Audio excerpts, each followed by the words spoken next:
I'm a thorough believer in no student is better than their master. So this video is just about giving credit where credit's due. I will say this, I'm also massive about a person taking credit for what they've done and being honest about their attributes.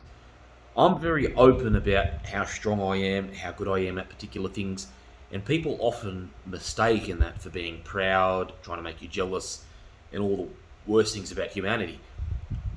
It's actually the opposite. I'm just that open-minded.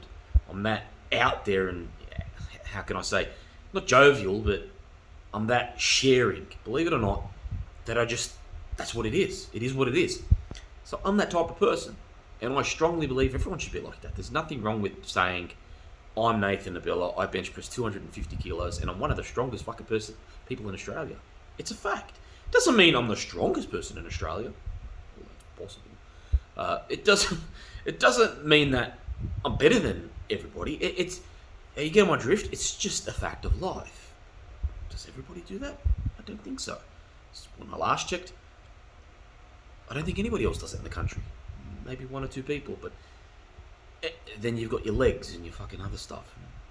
I'm not going to go there. It's not the fucking point of this video. The point is, when you have credit to attribute to yourself, you should do that. What I accomplished through the ADL, what I accomplished by proving that you can go full green in the last year, how I'm pretty much revolutionising urban survival sexier than anything before. And me being in my 6th year of architecture, actually, if you look at my personal YouTube channel, you'll see that how I've reimagined architecture in modernity, in the modern age, in a very different way. So I'm really contributing and doing very positive things. And then there are other personal successes with rugby league and playing for Malta and being strong and all sorts of shit. So you're getting my point. I'm giving credit to myself because all that credit is due, even to myself, and they are all true facts. But equally important is giving credit to the people that my knowledge didn't derive from, or my attributes didn't derive from. And that's what I'm going to do here. So, for instance, urban survival. In terms of my general knowledge base, about 90% of it comes from me. So, and I'm not even kidding there. What you see in these videos, nearly all of it is my brainchild. Obviously, other people have come across it before me. It's not like I invented it, or other people have not done it before me. It's just that all these things I'm showing you, I had to find out, I had to discover for myself. So they're all original in that regard. But I'm sure that most of them are things people have done before. About 10% of what I know in urban survival comes from other instructors, other people, not myself. So again, to clarify, the 90% I know, I'm not saying I'm the first person to have ever done it, but I came across it. I invented it for myself, if that makes sense. It's the classical 2 people or 3 people have discovered the same thing at different points in time in different places. It's what used to happen back in the day. It's exactly that. So that's definitely it with urban survival. Although there were probably many things that you won't see in the way I'm teaching you. So in many ways, nearly everything is original in this course. And then there's the tactics and strategy. The tactics and strategy that I employ in daily life, I didn't get it from anyone but myself, my grandfather, and my mother. Absolutely no one else. So the person I'm going to give credit to for my survival mindset is not in any way responsible for giving me knowledge and strategy and tactics. That would just be heresy. 70 or 80% of the tactics and strategies I employ in life, especially urban survival, are my brainchild, not my grandfather's, although it's a part of my strategy to pretend it is. Oh, you better believe that, baby. But I have learned a lot from him. He certainly did point me in the right direction. So you could say that the core of my strategic propensity and the ability to be tactical comes from him. Maybe half. I haven't looked into it. But grandfather, mother, big influence. Me, by far the biggest influence. No one else. It is true that I certainly use the Bible as inspiration for tactics and strategy. I do. I look at it in a very radical and revolutionary way, the New Testament that is, and I see the very great wisdom in Christ's words. We're not going to go there. So that's where my strategy comes from. That's where my knowledge comes from. Now, my survival mindset, I'm going to give credit where credit's due. Rich Hungerford, he heads the Warrior Path Academy. If you Google it, it's just Google Warriors Path Academy, and next to it, Rich Hungerford. It should come up at the page. I'm not one to fucking put links and all that bullshit in the fucking video. It's a video for fuck's sake. Just watch what the person says. Google it. It should come up. Look, worst case scenario, it doesn't. Fuck. But it should come up. It's usually a white thing, a white page, or it's got all this stuff on it. It's the warriorspath.com.au or the warriorspathacademy.com.au. And look, Google it, and Google it with Rich Hungerford's name. It should come up. It'll have a whole bunch of courses. You have to join. You become a member. It's by far one of the best on the internet. I'm not going to say the best on the internet because there could be some good ones out there, and I know there are other good ones out there, but it very well may be the best on the internet. And he's as professional as it gets with the survival mindset. He's spot on. With survival essentials and fundamentals, I owe him, without a shadow of doubt. I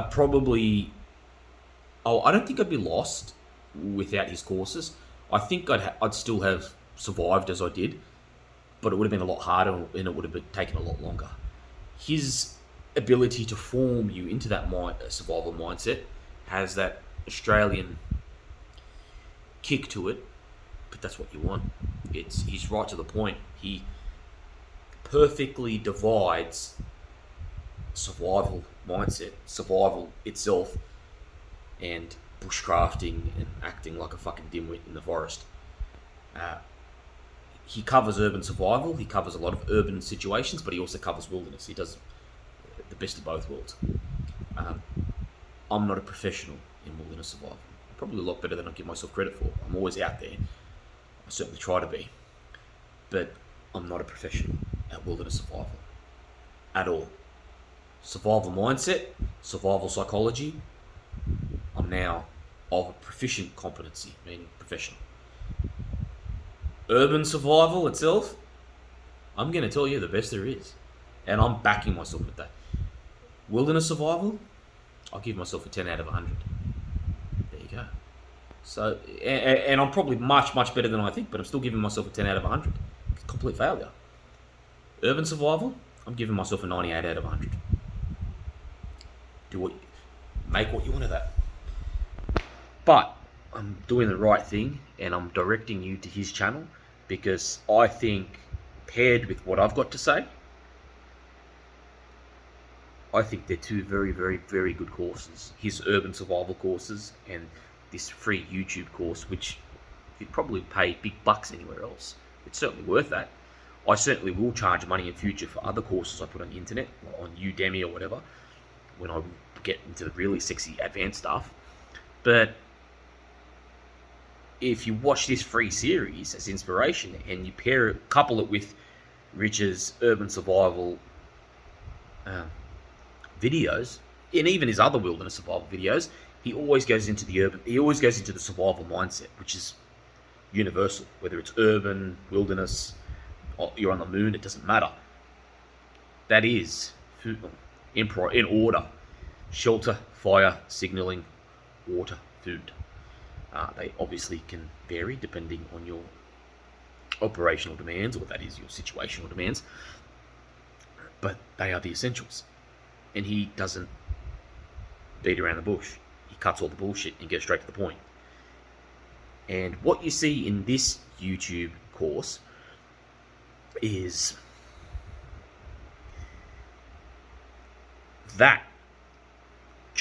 exactly that, with the direct connections to it. So I show you stuff on improvisation. I show you stuff on breaching.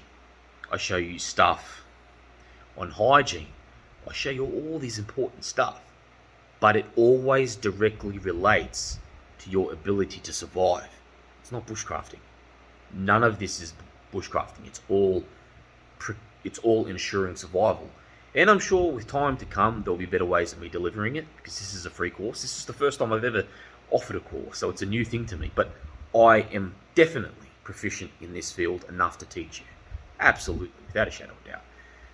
I'm even telling you that I'm the best there is. I just need to get better at teaching people this sort of stuff, and I'm sure I will as I get more input and I take things as they come, whether they're good, bad, true, false, and I'll get an understanding of how better to deliver my future courses. Would I teach a wilderness course? I'd ask you to punch me in that 100 times if I did. Absolutely nowhere near competent to do that. So you're learning from someone who knows what they're talking about. So in this course, or that is in the basics course, those fundamentals, it's really 4, but that's the atom. That's what really keeps your survival together. That's everything. You could put psychology in there, you could even put hygiene in there, but they're not crucial to your immediate survival, so it's a no. Yeah. People might go, what, psychology is not crucial to your immediate survival? It's a fine argument, but it's not. Although it's connected to it. Do you get what I'm saying? So that's as far as the tentacles of survival will go. Anything that's directly connected to survival. But it won't go into bushcraft. I'm not going to start teaching you how to carve spoons and things like that. The video where I show you how to get an egg make a plate out of an egg carton, that is really pushing it. So that's improv, but it's still connected to food. Do you get what I'm saying? So because it's connected to food, and that's an essential, I'm allowing it. But the question becomes, is a food item, or is a piece of cardboard from an egg carton made into a plate absolutely critical for you to live? You'd be a fucking absolute clown to think that. But it's connected. And what I'm trying to say is that this mindset, this survival mindset, absolutely Rich Hungerford's brainchild. So my survival set, my survival mindset, you could say that minus the psychology part, okay? Rich Hungerford's probably got 0% influence over my psychology. That's survival psychology, everything. But the survival mindset itself, minus the psychology, even though a mindset is to some degree psychological, the structural part, the actual survival part, the part where your mind sees a concept, at least 50, yeah, probably 70 or 80% of that's Rich's brainchild.